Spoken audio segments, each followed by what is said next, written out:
कैसे कही दोनों बाटे जरूरी एगो से दूरी एगो बाटे मजबूरी कैसे कही दोनों बाटे जरूरी कैसे कही के करा से मन भरेला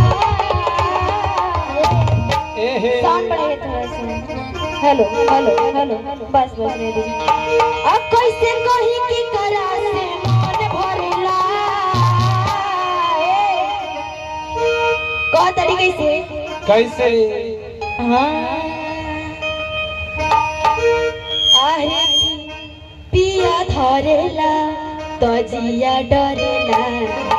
यार धरेला तो प्यार करेला पिया धरेला तो जिया डरेला यार धरेला एगो से दूरी एगो बाटे मजबूरी कैसे कही दोनों बाटे जरूरी एगो से दूरी एगो बाटे मजबूरी कैसे कही दोनों बाटे जरूरी कैसे कही के घरा से मन भरेला